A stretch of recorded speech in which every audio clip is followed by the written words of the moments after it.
Hello everyone! So, gumawa pa ako ng video na ganito para po magkaroon ng idea yung mga taong katulad ko na may anxiety, depression. May ano po kasi ako, may video akong nakita, tapos nag-comment ako about sa self ko na ako as may depression. So, nakita ko doon na maraming taong nakikisimpati sa akin, maraming taong nagla-like sa video ko at nagsasabi din sila na ganun sila, feel nila ako. So, na-realize ko na ang dami palang tao na may anxiety, ang dami palang tao na may depression, ang daming tao na may stress, which is hindi din nila alam kung paano yun i-handle. Ano nga ba ang stress? Ano nga ba yung anxiety? Ano ba nga yung depression? Ganon. Tapos, so, parang ginagawa ko to as ako yung taong naka-experience ng ganon. So, mas naiintindihan ko sila kaysa sa mga taong hindi naka-experience ng ganon. Kasi, pag once ang tao kasi hindi naka-experience ng anxiety, depression, stress, sasabihin lang yan sa'yo na, ay, sus, nasa utak mo lang yan. Yan yung laging sabi ng tao sa'yo. Once na sabihin mo na, alam mo, ano ako, na-stress ako, may depression ako, na ano ko, kinakabahan ako, ganito, parang hindi ako makahinga, tapos sasabihin sa'yo ng tao na hindi naman naka-experience ng ganun. Ay sus, nasa utak mo lang yan, ganon. Na ano mo lang yan, kasi inaano mo yan sa utak mo. Which is, hindi nila alam talaga kung ano yung pakiramdam ng taong merong ganon.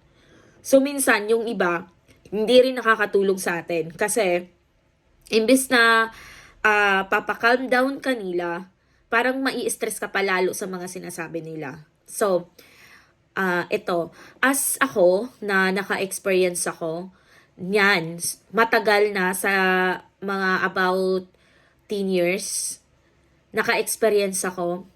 And hanggang ngayon, nag-handle pa ako, pero very little na lang. At alam ko na kung paano ko i-handle kapag inatake ako. Alam ko na yung mga technique. So, as a Filipino, kasi tayo, syempre, hindi tayo pupunta sa mga, sa mga psychiatrist, psychologist, because bakit? Wala naman tayong ika-afford, 'di ba? Naalala ko, one time pumunta ako sa psychiatrist, kasi nagpaano ako. Paano ba hindi lahat ng Pilipino maka-afford? Bawat session nyo, mag-usap lang kayo, 3,000. So, in a week, nag-uusap kami ng 3 times. So, magkano yun? 9,000 yun. So, hindi ko inaano yung lahat ng Pilipino, pero more on tayo talaga na kung gagastos ka man ng ganyan, igagastos mo na lang sa family mo, 'di ba? So, kadalasan, yung mga taong may anxiety, may depression, may stress, lumalala kasi hindi nila napapagamot at hindi din nila alam kung paano gagamutin. Kasi kapag isasabi mo yan sa mga kamag-anak mo, sa mga taong hindi naman nakaranas ng ganyan sa'yo, ang sasabihin lang yan, nag-iinarte ka, labanan mo dahil nasa utak mo lang naman yun. Kasi, sasabihin niyan, ay, lakasan niyo yung loob niyo. Ganon sila eh. Kasi hindi naman nila alam kung ano yung nararamdaman ng taong merong ganang sakit. So, ako, gusto kong i-share sa inyo ang mga naranasan ko para magkaroon na kayo ng idea. Hindi po ako doktor, pero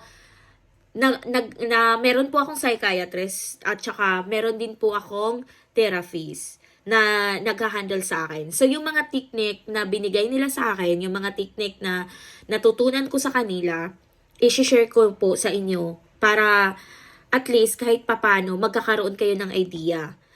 So, ano ba ang stress? Ano ba ang anxiety? So, ganito yon. Pag stress na lagi mo po nang pinoproblema yung mga problema, lagi mo pang tinitink, stress na yon. Ganun ka na. Pag ang anxiety, yun na yung nag-i-start ka na ng numbness, yung medyo hindi mo na mararamdaman yung sarili mo, medyo yung utak mo, lagi na lang talagang nag-iisip, hindi mo na masyadong makontrol, ganon. Minsan, papawis yung mga kamay mo, tapos minsan, nahihirapan kang huminga, ganon.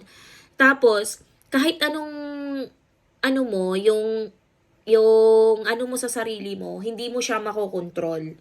So, More on kasi kapag ka yung stress is palala ng palala na siya, tapos nahuhulog na siya sa depression.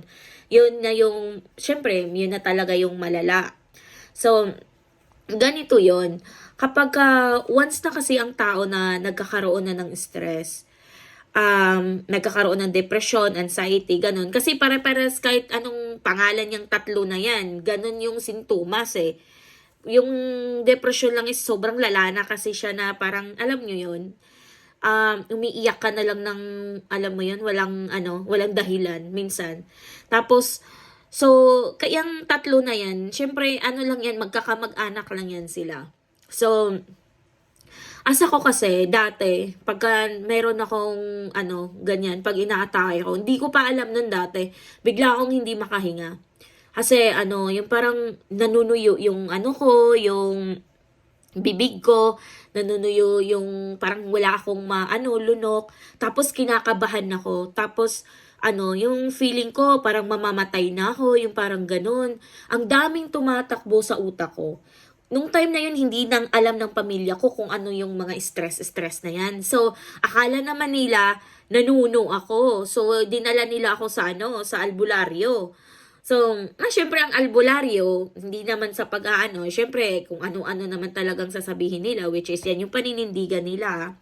Hindi ko alam yan, pero syempre, once na dinala ka ng albularyo, sasabihin niyan, ay, naano ka nga, nabati ka, ay, naganito ka nga, ganon. Tapos, syempre, hindi ka gagaling doon kasi hindi naman talaga yon. So, hindi talaga ako gumaling nun. Pero, hindi ganun kalala yung stress ko nun. Hindi kalala yung anxiety ko nung time na yon. So, pero lagi akong laging inaatake. So, ngayon, parang naisip ko, wala, baka may sakit ako sa puso. Kasi yung hindi nga ako makahinga. Syempre, pag hindi makahinga, iniisip agad natin na baka ang puso natin ang may problema. So, ngayon, yung mama ko, dinala ko sa doktor. Which is yung doktor, sinasabi na, o sige, natin, yung, ang tawag doon, ECG, ganun-ganun. Syempre, dati, hindi, alam mo, pag mga ganun kasing sitwasyon, mahal yung ECG, lalo na pag nasa probinsya ka. So, instead na ganun, lalapit ka na lang sa albularyo again.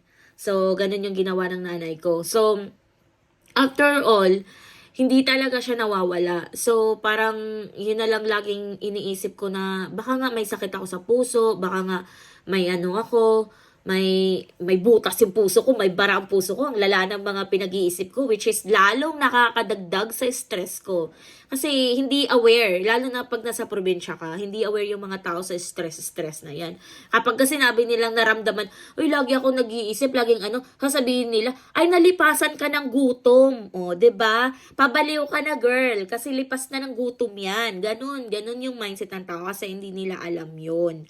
So, at that time, siguro mga 15 years old ako. Tapos, pumunta ako ng Maynila. Kasi, nandun kami sa province. Pumunta ako ng Maynila. Tapos, medyo umalma. Umalma yung stress ko. Umalma yung anxiety ko nung time na yon. So, pero inaatake ako. Pero hindi na yung madalas na madalas. So, syempre, hindi naman mawala sa sarili natin. Hindi naman mawala sa buhay natin yung stress at anong nagpapa-stress sa atin. Siyempre, yung nagtitink tayo much, hindi natin nakokontrol dahil hindi naman natin alam kung paano kontrolin. So, hanggang sa inaatake na naman ako. Tapos, ayun, inatake ako ng inatake hanggang sa dumating ako sa point na pag nagra-ride ako ng jeep, pag nagra-ride ako, kahit tricycle, nararamdaman ko nang hindi ako makahinga. Nagpapanik ako, nagsisweat yung mga yung mga kamay, tapos nanlalamig ako. Kas ang laging tumatakbo sa isip ko, yung what if. What if madisgrasya to? What if mamamatay ako dito? What if mabangga? What if puro what if yung nasa utak ko. So, yung time na yun, hindi ko pa talaga alam kung ano yung mga baka iniisip ko, mababaliw na ata ako, yung parang ganun. Parang pakiramdam ko, lutang na lang ako palagi. So, at that time, lagi ko talagang iniisip na may sakit ako sa puso kasi hindi pa ako napapacheck up eh. So, one time na napacheck up ako ng mama ko, pina-check up ako.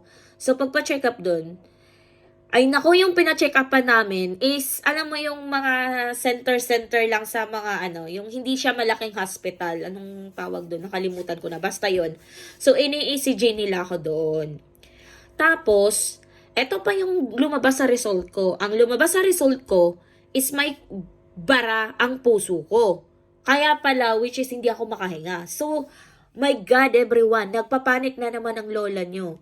So, lalo akong hindi makahinga, lalo na akong inaatake na ako palagi. Lagi kong iniisip yung sinabi ng doktor na may bara ako sa puso ko. So, sabi ko, paano, anong gagawin ko? Paano, alam mo yun, walang kampagastos pang opera or anong gagawin dyan. So, parang napaka-problemado, which is, Diyos ko po, Lord, lalo siyang nagpalala sa anxiety ko.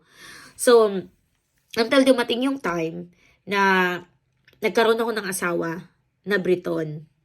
So, yung time na yon na nagkaroon ako ng asawa ng Briton, oh my God, ang lola niyo may pang-afford na ng pang-hospital ng magandang hospital. So, sinabi ko sa Briton ko na asawa na may ganito ako, ganyan na hindi ako makahinga, yung parang ganon. So, ang asawa ko is nag-search siya ng pinakamagaling na doktor sa puso. Tapos, yun, pinuntahan namin yun sa Makati Med ata yun, kung saan ba yun, parang ganon. Nung pumunta kami doon, so sabi nung asawa ko, gawin niyo po ang lahat para malaman kung may sakit talaga ng puso yung asawa ko. So, ayun, una, NECG ako kasi yun naman talaga yung pinakauna sa puso. Tapos sunod, todo echo ako. Tapos sunod, in-ultrasound, yung parang ultrasound. Tapos yung 24 hours na talaga na pinakalas na magmo-monitor sa'yo, doon na talaga malalaman na, yun na talaga yung pinakalas na observation sa puso. So, wala po talagang nakita doon na may sakit ako sa puso. Wala. Sa lahat ng ginawa nila, wala po akong sakit sa puso. So, ngayon, nagsabi ang doktor na, wala akong sakit. Tapos, tinry nila yung dugo ko, overall na sa katawan ko, which is lumabas doon na wala din akong sakit. So, ang doktor nagpayo na nag-offer siya na baka may may anxiety ako.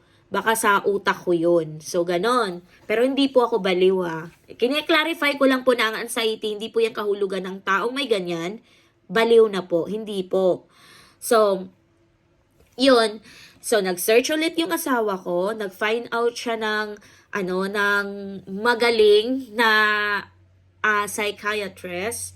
So, sa St. Luke's naman yon. So, pumunta kami ng St. Luke's, na-meet ko yung psychiatrist ko doon. So, yun po.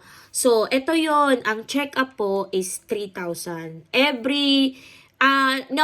check-up pala is 2,500. Then, every session namin is 3,000. Hanggang sa maging, na lang siya, every kasi yun yung medyo hindi pa ako nakakainom ng gamot kasi lagi akong inaatake nun.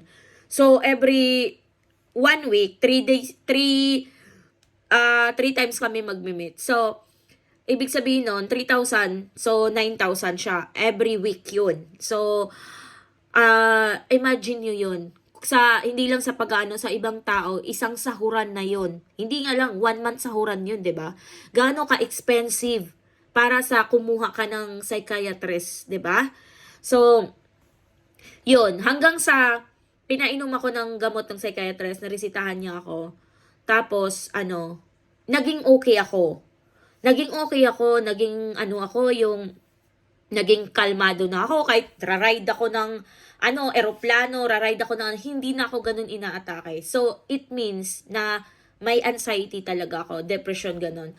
Tapos, imagine nyo lang po na yung every kita nyo sa sa psychiatrist nyo, which is wala kayong ginagawa, mag-uusap lang kayo, sasabihin mo lang yung mga nangyari ngayon, yung mga nararamdaman mo, yun lang yun, magbabayad ka ng 3,000.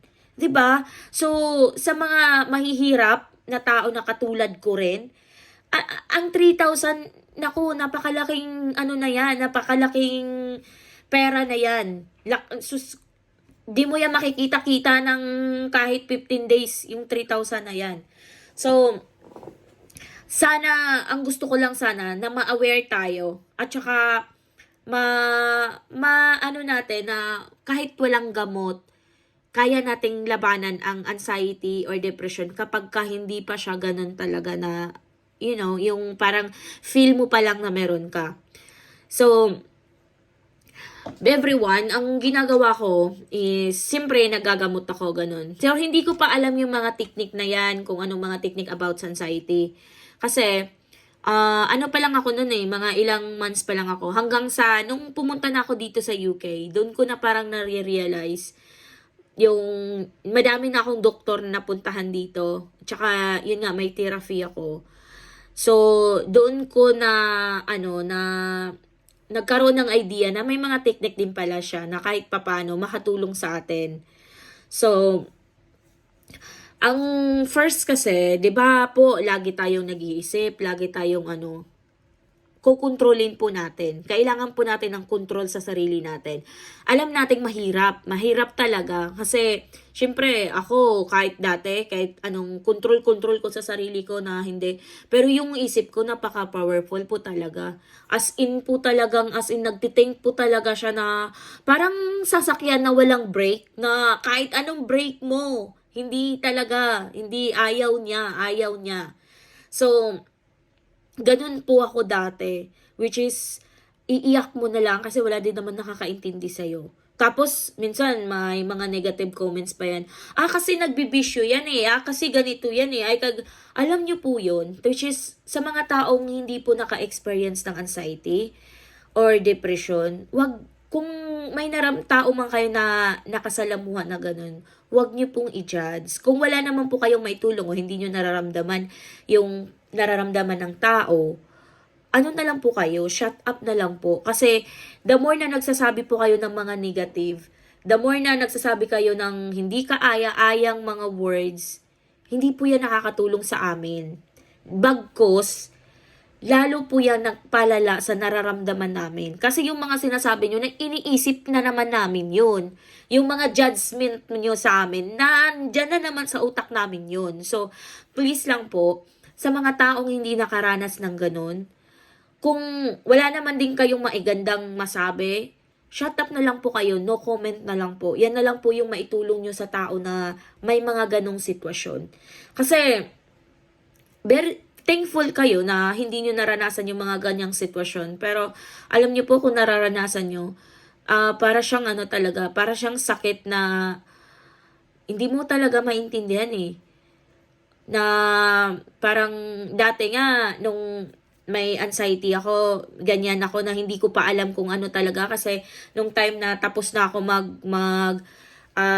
pa-check up sa heart ko. So, hindi nila alam kung anong sakit ko nung time na yon. So, parang naiisip ko, kahit pala may pera ka, kahit may pangpagamot ka, pero kung hindi mo naman alam kung ano yung sakit mo, useless lang din yun. So, parang dun ko na ang hirap pala, no? Yung may karamdaman ka na ganun, tapos hindi mo alam. Hanggang sa, yun nga. So, parang iniisip ko, paano pa yung mga tao na hindi din nila talaga alam na kung ano talaga yung nararamdaman nila, 'di ba? Kasi, minsan, mahilig tayo mag-diagnose sa sarili natin, 'di ba? Sabi natin, pag hindi tayo nakakahinga, hindi na parang hinahapo tayo, parang tayo, iniisip agad natin, may sakit tayo sa puso, may sakit tayo sa ganito, may sakit tayo sa ganon, which is hindi natin talaga malalaman hanggat hindi tayo nagpapacheck. So, ang gusto ko lang po talaga na sana po, sa mga taong hindi po nakakaintindi about sa anxiety, about sa depression, kung wala po kayong magandang i-comment sa tao na yon, please lang. Alam po namin, kadalasan sasabihin, ay magdasal lang kayo, magganyan ako. Siyempre naman po, nagdadasal naman po kami. Pero hindi po yan makuha sa dasal-dasal mo lang dyan. Kailangan po, di ba, sabi ngayon ng Panginoon, dapat po, ikaw mismo din po, ng mga tao nakapaligid sa'yo, dapat may support din po. Siyempre, sino bang hindi ka magdadasal? Siyempre, nagdadasal po kami. Lumalapit po kami sa Panginoon. Hindi po kami sasabihin lang ng mga tao na dapat kasi magdasal lang kayo, magdasal. Siyempre, pag magdasal ka ng magdasal, siyempre, kailangan gagawa ka rin ng paraan para ikakaano ng sarili mo, di ba? Hindi lang sasabihin ng Panginoon, siyempre gumawa ka rin ng paraan sa sarili mo na magamot ka. Hindi ka lang, siyempre siya is ano lang siya, kumbaga, siya yung healer, pero syempre may ano siya, yung parang mga tao na ginagamit para mag-heal sa'yo. Ganun yun. Hindi yung ano kaagad maka-judge kayo, parang sinasabi nyo kaagad sa tao na magdasal, parang sinasabi nyo, hindi kami nagdadasal. Huwag ganun. Kasi hindi po ganun yun eh. Siguro nga hindi nyo kami maiintindihan. Pero hindi naman namin sa katulad namin, hindi na naman namin sinasabing intindihin nyo kami eh. Ang gusto lang namin, kung wala kayong masabing maganda at hindi nyo kami maiintindihan, wag na lang din po kayong mag-comment. Ganun lang po yun. Kasi, lalo nyo po kaming, lalo nyo po kaming pinapahirapan. Kasi yung mga comment nyo is, pag nababasa namin, naririnig namin, lalo po siyang nagbibigay sa amin ng negative thoughts. So, guys, bibigyan ko po kayo ng mga technique na yung mga na ano ko, yung natutunan ko po sa sarili ko kung paano po i-handle yung mga ganon. Lalo na pag hindi pa ganon kalala na maybe hindi mo pa talaga kailangan ng gamot. Minsan talaga kasi din, pag syempre hindi mo na kailangan ng syempre pagka sobrang lala na siya, so kailangan mo na din talaga kahit papano mag-take ng gamot. Pero malay nyo po na dahil sa mga teknik-teknik lang is magiging okay kayo. Wala naman pong imposible. Baka hindi lang po talaga ganun kalala, 'di ba? Nadadala sa gamot tapos pagkatapos nun pwede kayong mag-out sa gamot, yung parang ganun. So, abangan nyo po next na video ko, ha?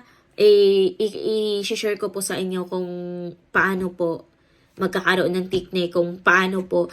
At saka po pag may mga tanong kayo, i-comment nyo lang po at sasagutin ko po yan. I-comment nyo lang kung anong mga katanungan nyo. Tapos sasagutin ko po yan ng video kasi tamad po ako mag-type. So, salamat po. Thank you very much.